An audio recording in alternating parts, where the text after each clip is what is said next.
رب زدني علما.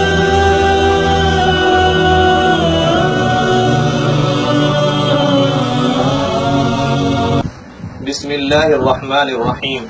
شریعت نے ہر کام کا ایک طریقہ اور ڈھنگ بتایا ہے. اگر اس طریقے کو اختیار کیا جائے تو فائدہ ہوتا ہے، اور اگر شریعت کے بتائے ہوئے طریقے کو چھوڑا جائے تو فائدے کے بجائے نقصان ہوا کرتا ہے. ہماری شریعت نے مرد کو 3 طلاقوں کا اختیار دیا ہے. اگر شوہر شریعت کے بتائے ہوئے طریقے کے مطابق طلاق دے تو طلاق پڑے گی اور شوہر کو کوئی گناہ نہیں ملے گا. لیکن اگر شریعت کے بتائے ہوئے طریقے سے ہٹ کر طلاق دے، طلاق تو تب بھی پڑ جائے گی مگر گناہ ملے گا. یہی تمام مسلمانوں کا ماننا ہے.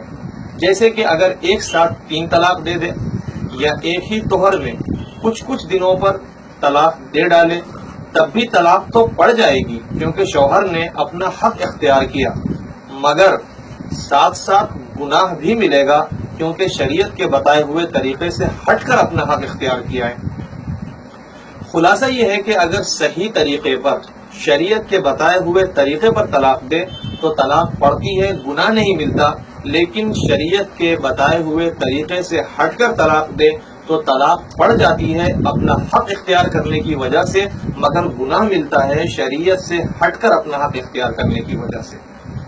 ایک مثال سے بات کو سمجھیں. بات بڑی آسان ہے. اللہ پاک نے قرآن کریم میں بیان فرمایا اولا مستم النساء، یعنی آدمی پہ غسل کب فرض ہوتا ہے اس کو سمجھاتے ہوئے بتایا ہے کہ اگر آدمی اپنی بیوی سے فارغ ہو تو اس پہ غسل فرض ہوتا ہے.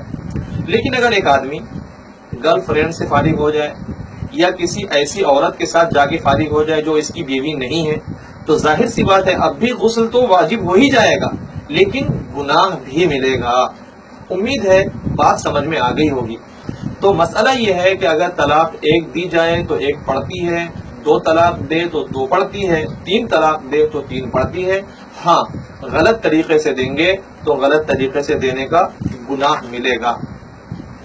یہ مسئلہ کتاب اللہ سے ثابت ہے، سنت رسول اللہ سے ثابت ہے، اور اس مسئلے پر امت کا اجماع بھی ہے کہ اگر آدمی ایک مجلس میں 3 طلاق دے تو بھی طلاق پڑ جاتی ہے. اس مسئلے میں مسلمانوں سے اہل تشیع اور قادیانیوں کو اختلاف ہے کہ ایک مجلس کی 3 طلاق ایک ہوا کرتی ہے، جبکہ مسلمانوں کا ماننا ہے کہ ایک مجلس کی 3 طلاق 3 ہوتی ہے. جیسے کہ 2 طلاق 2 ہوتی ہے، 1 طلاق 1 ہوتی ہے تو 3 طلاق 3 ہوتی ہے.